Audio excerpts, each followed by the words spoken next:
Today we have to start with the schools. As we have discussed the 5 plus, 3 plus, 3 plus 4 pattern for education. Here we are sharing the establishment of Bal Bhavan, Samajik Chetna Kendra. These two are the new things introduced in the new education system.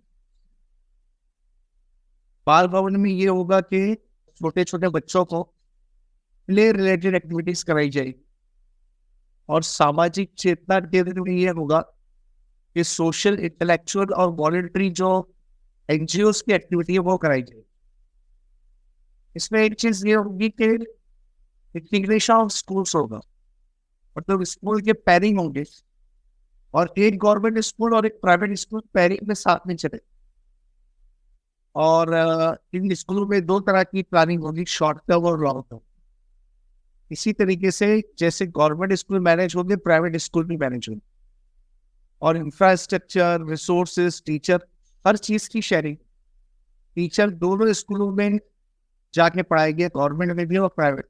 ये इनका सोचना है।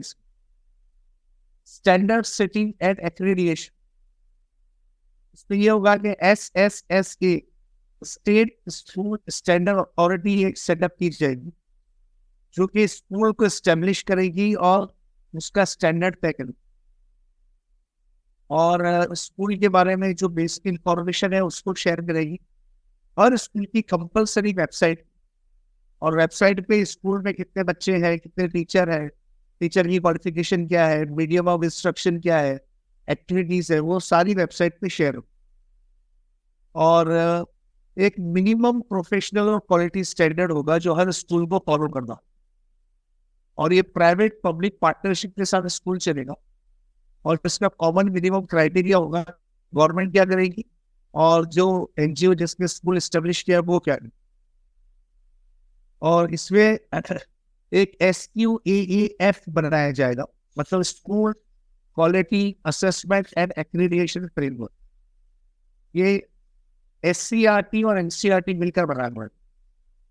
और जैसे मैंने कल बताया कि लास्ट में नेशनल अचीवमेंट सर्वे की तरफ से हेल्थ चेकअप मैंडेटरी होगा हर स्कूल, हर बच्चे का हेल्थ चेकअप किया। तो ये स्टैंडर्ड है और ये एक्रेडिएशन।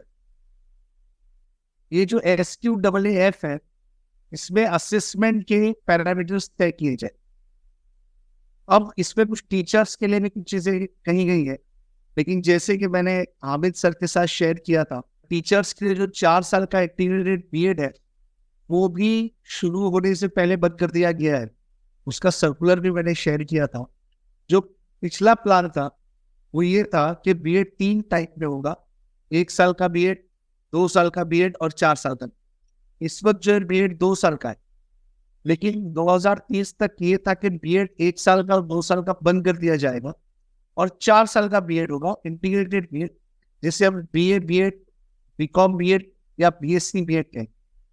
3 साल एक कैंडिडेट BA बीकॉम BSc पढ़ेगा, साथ में बीएड के सब्जेक्ट भी पढ़ेगा और 1 साल फिर वो कंप्लीट बीएड पढ़ के और लेक्चर्स लेकर स्कूल में क्वालिफाई हो जाए। लेकिन जो 4 साल का बीएड है उसको भी बंद किया गया है। तो अब नया पैटर्न इसका आने वाला है जो अभी तक आया नहीं है, उसके आने के बाद ही इस पर डिस्कशन हो पाए। और टीचर्स के लिए हर जगह पे टीचर्स एलिजिबिलिटी टेस्ट लगाए गए हैं, मतलब 12th के बाद भी बीएड करने के लिए, इंटीग्रेटेड बीएड करने के लिए टीचर एलिजिबिलिटी टेस्ट होगा। और फिर जब आप टीचर बन जाएंगे तो उसके बाद स्कूल में जॉब के लिए भी एक टेस्ट कंपल्सरी होगा, मतलब टीचर्स को 2 अलग अलग टेस्ट से गुजरना होगा अगर उसको स्कूल में टीचिंग करना है। और national higher education regulatory authority NHERC ये इसको मैनेज करेगी और NTA एग्जाम देगी। और ये था curriculum framework for teacher education 2021, लेकिन ये अभी तक पूरा नहीं हुआ। 2021 आ गया है, लेकिन अभी तक टीचर रिक्रूटमेंट और बीएड की जो पॉलिसी है उस पर कोई काम हो नहीं पाया। ये भी सोचा गया था कि टीचर्स के छोटे छोटे शॉर्ट टर्म सर्टिफिकेट कोर्स होंगे, लेकिन उसकी भी बात अभी होती। इन सबको रेगुलेट करता है NCT, national council for teacher education. इनकी एक वेबसाइट है जो टीचिंग के प्रोफेशनल स्टैंडर्ड को मैनेज और मेंटेन रखती है, लेकिन इस पर भी काम अभी तक इस प्लान पे नहीं हो पाया है। कोई पावरिंग टीचर जो है या स्कूल लीडरशिप जो है टीचर के हाथ में देने की बात जो है, ये काम अभी बाकी है। ये गवर्नमेंट को अभी तक कर लेना था, लेकिन अभी तक ये हुआ नहीं। हो सकता है ये जो लोकसभा के इलेक्शन होंगे उसके बाद ये काम किया जाए। अब हम देखते हैं कि की फोकस एरियाज कौन से हैं जो नेशनल एजुकेशन पॉलिसी को दूसरी तमाम पॉलिसी से अलग बनाते। कुछ चीजें तो मैं आपको पिछले लेक्चर में डिस्कस कर चुका हूँ। इसमें इस वक्त ये 5 पॉइंट इसमें डिस्कस कर रहे हैं। एक तो ये कि सोशियो इकोनॉमिक डिसएडवांटेज ग्रुप जो है उसमें जेंडर आइडेंटिटी को खत्म किया। मतलब जैसे मेल और फीमेल हम बोलते थे कि लड़का और लड़की को एक साथ पढ़ाया जाए, लड़के लड़की में कोई डिफरेंस ना किया जाए। लड़कों को जैसे हम शिक्षा दे रहे हैं, लड़कियों को भी वैसी प्राथमिक और सेकेंडरी शिक्षा दी जाए। इसमें एक चीज नहीं ऐड हुई है कि ट्रांसजेंडर जो बच्चे हैं उनको भी इक्वल स्टेटस दिया। इस वक्त तो आप देखते हैं कि ट्रांसजेंडर बच्चे पढ़ते नहीं। एक्चुअली ट्रांसजेंडर तो जब वो बड़े हो जाते हैं तब पता चलता है कि बच्चा लड़का लड़की नहीं है और उसका जेंडर जो है थोड़ा डाउटफुल है।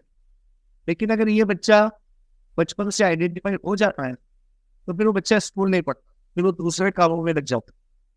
यहाँ पर ऐसा है कि आप जब हमारे यहाँ स्कूल का फॉर्म भरा जाएगा तो उसमें मेल फीमेल के साथ एक थर्ड जेंडर का भी समावेश होगा, ट्रांसजेंडर का समावेश होगा। और हर जगह पे उसको भी सेम एजुकेशन सेम स्कूल में देने की सहूलत दीजिए। नंबर 2, सोशियो कल्चर आइडेंटिटी, जिसमें शेड्यूल कास्ट है, शेड्यूल ट्राइब्स है, ओबीसीज है, माइनॉरिटीज है, इन सबका समावेश गवर्नमेंट और प्राइवेट स्कूल में किया जाए। ऐसा नहीं होगा कि क्रिश्चियन माइनॉरिटी का स्कूल है तो हिंदू बच्चे वहां नहीं पढ़ेंगे, या मुस्लिम माइनॉरिटी का स्कूल है तो क्रिश्चियन बच्चे वहां नहीं पढ़ेंगे। ऐसा नहीं होगा। पीपीपी जो है, पब्लिक प्राइवेट पार्टनरशिप में, कोई नहीं बच्चा किसी भी माइनॉरिटी की स्कूल में एडमिशन ले सकता। और शेड्यूल कास्ट, शेड्यूल ट्राइब, इनको भी हर लेवल पर इक्वालिटी होने की वजह से कि सोशियो कल्चर आइडेंटिटी मेंटेन की जाए। इसके बाद ज्योग्राफिकल आइडेंटिटी है, मतलब ये जो बच्चे गांव से आ रहे हैं, टाउन से आ रहे हैं, उनमें भी डिस्क्रिमिनेशन किया नहीं गया। डिसेबिलिटीज है, लर्निंग डिसेबिलिटीज है, जिसको हम एलडी कहते हैं। लर्निंग डिसेबिलिटीज के बच्चों को साथ में पढ़ाना पड़ेगा। अभी भी हम साथ ही में पढ़ा रहे हैं, हमारे पास लर्निंग डिसेबिलिटी के लिए कोई अलग से स्कूल नहीं है। इसमें ऐसा होगा कि बच्चों के लिए टीचर अपॉइंट किए जाएंगे, उन टीचर को प्रशिक्षण दिया जाए और डिसेबल बच्चों को भी नॉर्मल बच्चों के साथ ही पढ़ाया जाए। और उनको लेबल नहीं किया जाएगा कि बच्चा डिसेबल, चाहे वो फिजिकली चैलेंज हो, चाहे वो लर्निंग डिसेबल।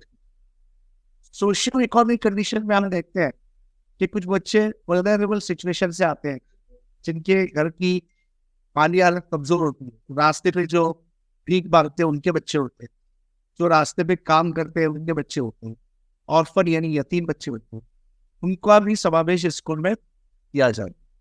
इसका ये जो फोकस है ये कैटेगरी वाइज स्कूल में किया जाएगा और हर स्कूल को इन डिसएडवांटेज को शांति तक होगा। फिर आता है इंश्योरिंग इक्विटी। इक्विटी का मतलब यह है कि जैसे स्पेशल इकोनॉमिक जोन बनते हैं वैसे स्पेशल एजुकेशन जोन बनाए जाए। मेरा इस पर पॉलिसी अभी तक डिस्क्लोज नहीं हुई, इसमें होगा फ्री लेबर स्कीम है, इसमें गवर्नमेंट स्कॉलरशिप देगी मेरिटोरियस बच्चों, उसके लिए एक फंड निकाला जाए। ऐसे बच्चे जो ट्राइबल ग्रुप के हैं उनके लिए अलग पॉलिसी बनाई जाए। ट्राइबल्स के बच्चे सब ड्रॉप आउट हो जाते हैं और बच्चों को वक्त नहीं मिलता कि वो पढ़ाई करें, तो बहुत छोटे होते हैं तभी से काम काज के लिए लग जाते। लर्निंग आउटकम पे काम किया जाएगा। जैसे मैं आपको बता रहा था कि हर स्कूल में काउंसलर का अपॉइंटमेंट मैंडेटरी हो। काउंसलर्स स्टूडेंट, टीचर, पेरेंट्स सबकी काउंसलिंग करेंगे। वो फुल टाइम काउंसलर होगा तो स्कूल में टीचर के साथ काम करें। फिर एडिशनल स्कूल बनाए जाएंगे, जैसे जवाहरलाल नेहरू विद्यालय है या केवीएस है। ऐसे डिस्ट्रिक्ट में जहाँ पे स्कूल नहीं, वहाँ स्कूल बनाया गया। जेंडर को लेके ये पॉलिसी बहुत सेंसिटिव है कि फीमेल बच्चों को, मतलब लड़कियों को और ट्रांसजेंडर बच्चों के राइट्स का क्या किया और तो कैसे समावेश किया गया। इसमें लड़कियों को खासतौर से टारगेट किया गया ताकि लड़कियां उच्च शिक्षा प्राप्त करें और वोकेशनल गाइडेंस लेकर जॉब पर जाए। और जेंडर सेंसिटिविटी बहुत रही, इस पर करिकुलम में भी इसका समावेश किया जाए। इसकी भी डिटेल पॉलिसी अभी तक अपडेटेड है और हमें अभी तक पता नहीं है कि इसमें पॉलिसी मेकर क्या डिस्कस होता है। Supporting children with special needs जो मैंने आपको बताया कि इस पर काफी काम किया जाएगा और इसके लिए मॉड्यूल्स बनाए जाएंगे। इसके मॉड्यूल NIOS बना, national institute of open schooling, जो डिस्टेंस मोड पे 10वीं और 12वीं की परीक्षाएं लेता है, उसको ये जिम्मेदारी दी गई। और उसके पास सर्टिफिकेट कोर्स है ऐसे बच्चों के लिए, ऐसे टीचर्स के लिए जो स्पेशल बच्चों को पढ़ाए। अभी भी स्पेशल BEd 1 साल का होता है जो लर्निंग डिसेबल बच्चे, डाउन सिंड्रोम वाले बच्चे, स्पेशल नीड वाले बच्चे, फिजिकली हैंडीकैप बच्चों को कोचिंग देता है। इसके लिए अलग अलग जगहों पे कॉलेजेस भी है, जैसे हियरिंग इम्पेयर्ड बच्चों के लिए या विजुअली इम्पेयर्ड बच्चों के लिए, गूंगे, बहरे और आंख से अंधे बच्चों के लिए स्पेशल स्कूल्स बनाए गए। इनमें और वृद्धि होने की संभावना है। फिर एक अल्टरनेटिव स्कूल की बात हो रही है स्पेशल बच्चों के लिए। अब हमको नहीं पता कि वो अल्टरनेट स्कूल किसे कहते हैं, लेकिन इसका कभी कोई इसका किसी पॉलिसी में जिक्र नहीं है कि क्या होने का। कुछ चीजें अभी भी हमारे प्रीव्यू के बाहर है, जो वक्त आने पर गवर्नमेंट की पॉलिसी आएगी तब पता चलेगा। ये वोकेशनल एजुकेशन को जो इंटीग्रेट कर रहा है, इसमें स्किल गैप एनालिसिस, मतलब ये कि ये तय किया जाएगा कि लोकल लेवल पे जो स्किल्स है वो बच्चे सीख पा रहे हैं। फार्मिंग बच्चों को आती है, कारपेंट्री आती है, इलेक्ट्रीशियन का काम उनको आता है। और हर बच्चे को, जैसे चाइना में हर बच्चे को कोई ना कोई प्रोफेशन सीखना लाजमी है स्कूल के साथ। या तो बच्चा प्लम्बर बने, आर्किटेक्चर बने, इलेक्ट्रिकल इंजीनियर बने, क्राफ्टमैन बने, या फिर पेंटर बने, या कंप्यूटर हार्डवेयर का कोर्स करे। तो चाइना में ये बिल्कुल आम बात। और चाइना 6000 वोकेशनल यूनिवर्सिटी का मालिक। हमारे यहाँ भारत में एक भी वोकेशनल यूनिवर्सिटी नहीं है, पिछले 2 साल से कायम की गई है, लेकिन उसमें कुछ अच्छा फायदा हमको नहीं मिला, उसमें कुछ सफलता हमको नहीं। तो इसमें जब इस गैप इसकी गैप एनालिसिस होगा तो ओपन डिस्टेंस लर्निंग मोड भी होगा और वोकेशनल एजुकेशन में बच्चों को लोक विद्या, ये नॉलेज सिस्टम डेवलप किया जाएगा गवर्नमेंट। अब इन लोक विद्या का प्लान अभी तक नहीं है। Skill framework, national school qualification framework आने वाला है, जिसमें वोकेशन और प्रोफेशन के साथ स्कूल एजुकेशन को इंटीग्रेट किया जाने वाला है। और वोकेशनल क्लास मतलब 6वीं से 8वीं तक बच्चे कोई ना कोई चीज सीखेंगे, जिसमें गार्डनिंग है, पॉटर्स है, आर्टिस्टिक एबिलिटी है, सिंगिंग है, ड्रेस डिजाइनिंग है, कारपेंट्री है, वगैरह वगैरह। ये सब इसमें हो जाएगा। फिर मैंने परख आपको कल बताया था कि परख एक स्टैंडर्ड असेसमेंट सिस्टम है जो कि AICTE ने बनाया है। और परख से हमारे जो स्टेट अचीवमेंट सर्वे है उसमें वृद्धि होने वाली। हर स्कूल को परख में रजिस्टर करना है, हर स्कूल को अपने बच्चे को उस टेस्ट से गुजारना है, और वो टेस्ट का जो असेसमेंट होगा, जो रिजल्ट आएगा, उसको अपनी वेबसाइट पे शेयर करना है। तो 21st सेंचुरी की जो स्किल्स है, क्रिटिकल और क्रिएटिव थिंकिंग की स्किल्स, उसको बढ़ाने के लिए परख में रजिस्ट्रेशन कंपल्सरी। आप लोग भी परख में रजिस्ट्रेशन करने बहुत ध्यान से करें, ताकि अगर वो प्लानिंग के साथ अगर ऑर्डर आ जाए तो नेक्स्ट ईयर से आपको बच्चों को परख में असेसमेंट करवाना पड़ेगा, 3री क्लास में, 5वीं क्लास में और 8वीं क्लास। ठीक है। गिफ्टेड चिल्ड्रन के लिए जो स्पेशल चीजें इसमें की गई है, जैसे कि इनके लिए बियॉन्ड द करिकुलम एक सिस्टम है, जिसमें बच्चा बुक्स के अलावा भी बहुत सारी चीजें पढ़े। प्रोजेक्ट बेस्ड क्लब हो गए, जिसमें बच्चे छोटे छोटे प्रोजेक्ट करेंगे अपने एरिया के लिए, प्रॉब्लम सॉल्विंग के लिए। डिफरेंट टाइप्स के ओलंपियाड्स होते हैं, कॉम्पिटिशन्स होते हैं, वो कंडक्ट किए जाएंगे पूरी कंट्री में, जो अभी भी हो रहे हैं। Biology olympiad, geography olympiad, mathematics olympiad, इसमें बच्चों का समावेश किया जाएगा। तो रूरल एरियाज के बच्चों को रीजनल लैंग्वेज सिखाने के लिए काम इसमें किया जाएगा। टेक्नोलॉजी का यूज इसमें होगा अच्छे तरीके से। और एनसीईआरटी और एनसीटीई गिफ्टेड चिल्ड्रन का करिकुलम बनाएगी और टीचर्स को ट्रेन करेगी कि इन बच्चों को कैसे पढ़ाएं। फिर ऑनलाइन और डिजिटल एजुकेशन है स्वयं। मैं आपको बताता हूँ कि स्वयं क्या है। ये एक वेबसाइट है, 10 एजेंसीज है जो इस वेबसाइट को मैनेज कर रहे हैं, जो पार्टनर है।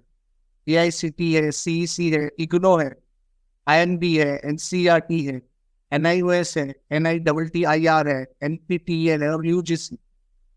इसका इसमें अलग अलग कोर्सेस हैं और वो सारे कोर्सेज भी ये टीचर्स के लिए। जैसे अगर आपको कोई कोर्स करना हो तो आप advance CC, ancient Indian management, ये आप कोर्स कर सकते हैं। इसमें एंड्रॉयड ऐप कैसे बनाते हैं इसका कोर्स है। जियोजेब्रा का कोर्स है जो स्कूल के बच्चों के लिए। आर्डिनो का कोर्स है। आर्डिनो में हम लोग सॉफ्टवेयर बनाते हैं, कोडिंग करते हैं। फिर इग्नो की तरफ से इंडियन पर्सपेक्टिव ऑफ पीस है, अवेयरनेस, बायोसेफ्टी, ऐसे बहुत सारे कोर्सेज इसमें है। इसमें हिंदी भाषा सिखाई जाती है, तमिल भाषा है, कैंसर फंडामेंटल है, क्रिटिकल थिंकिंग है। तो जो कोर्स आपको सीखना हो ये टोटल फ्री है और इसमें सिलेक्शन भी है, कैटेगरीज भी है। आप जो चाहे वो कैटेगरी में जा सकते हैं। जैसे हेल्थ साइंस में आप गए तो basic course and biomedical research है। ऐसी बहुत सारी कैटेगरीज इसमें बताई गई।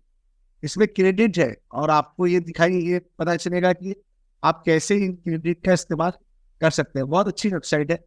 अगर आप इसको देखेंगे तो आपको बहुत इसमें फायदा होगा और टीचर्स अभी से इसमें कोर्स का इन्वॉल्वमेंट कर सकते हैं। तो ये स्वयं करके एक वेबसाइट है जो ये बताती है कि कैसे school education, under graduate, post graduate की एजेंसी इसमें काम कर रही है और सारे कोर्सेज इसी के इंटीग्रेटेड काम देंगे। ये 10 एजेंसीज है जो इसमें असल रोल लेकर। तो ये आपको याद रखना है, एक इम्पोर्टेंट काम है जो इन्होंने इसमें किया है। अब मैं आपको बताऊं, स्वयं के बाद एडल्ट लर्निंग और लाइफ लॉन्ग लर्निंग है। मतलब कोई पेरेंट है जो पढ़ना चाहता है तो उसको भी पढ़ने के लिए इसमें प्रोविजन रखा गया। और 5 स्टेप्स प्रोग्राम है। एक FLN है, फाउंडेशन लिटरेसी न्यूमरेसी। एक इसमें क्रिटिकल लाइफ स्किल्स है। 3rd इसमें वोकेशनल स्किल्स है। 4 बेसिक एजुकेशन है और 5 कंटिन्यूइंग एजुकेशन। इसका प्लानिंग ड्राफ्ट पहले आया था। इसके ऊपर एक पूरा लेक्चर चाहिए कि एडल्ट एजुकेशन क्या है और लाइफ लॉन्ग लर्निंग क्या होती है। इसमें ऑनलाइन कोर्सेज है, ऑनलाइन बुक्स है, वेबसाइट है। इस पे मेरा पूरे दिन का वर्कशॉप है। अगर आप 3 घंटे का वर्कशॉप मेरा अटेंड करेंगे तो आपको पता चलेगा कि बहुत से ऐसे कोर्सेज है जो आप सीख सकते हैं। बहुत सारी ऐसी कंप्यूटर स्किल्स है जो आपको सीखनी चाहिए। अगर आगे मौका मिला तो एक वर्कशॉप ऐसा करेंगे, आपको बहुत ढेर नॉलेज इसमें मिलेगी और आप अपने आप को, अपनी स्किल्स को बढ़ा। अब इसका होल इम्प्लीमेंटेशन क्या है, इसमें आप देखेंगे कि 2021-22 तक प्राइमरी लेवल पे प्री मोड की क्लासेस शुरू करनी थी, जो कि हुआ नहीं है। इसका अब 2024 आ गया, हो सकता है इलेक्शन के बाद इसका ऐलान। फिर 2023 तक क्लास 10 को एनईपी के थ्रू बनाना था। 2024 में 11th और 2024-25 में 12th क्लास को एनईपी पर डिपेंड करवाना था। लेकिन इसमें का पहला ही फेज अभी तक पूरा नहीं हुआ है। इसलिए हम कहते हैं कि ये एनईपी एक बहुत बड़ा चैलेंज है और बहुत बड़ा गवर्नमेंट के सामने एक पहाड़ जैसा टास्क है जिसको पूरा करना है। इसको टोटल इम्प्लीमेंटेशन करने के लिए गवर्नमेंट 2040 तक का टाइम मांगा है। लेकिन अब इसमें ऐसा है कि जब 2020-21 से आपको शुरू करना था, आपने उसमें कुछ काम नहीं किया, तो और 2025-24-25 आने लगा है और आपको अब इस वक्त तक 3 लेवल पार करने थे। अभी तक आप पहले लेवल पर भी नहीं आए, तो 2040 तक इसका इम्प्लीमेंटेशन एक्सपर्ट्स भी बोल रहे हैं कि बहुत प्रॉब्लमेटिक है और ये होना मुश्किल नहीं। और टीचर एजुकेशन में जिस तरीके से टर्न गवर्नमेंट ने लिया है, तो अब अभी तक कोई सर्वे नहीं आया, कोई स्टेटमेंट नहीं आया एजुकेशन एक्सपर्ट्स का कि इसमें क्या होगा। तो एनईपी की टाइमलाइन को इम्प्लीमेंट करना है बहुत ही मुश्किल। ये एक हम लोगों ने किया था, आपको बताया मैंने कि क्या क्या इसमें हो सकता है। ये मैं सारी चीजें आपको बता चुका हूँ, टीचर्स एजुकेशन वगैरह की।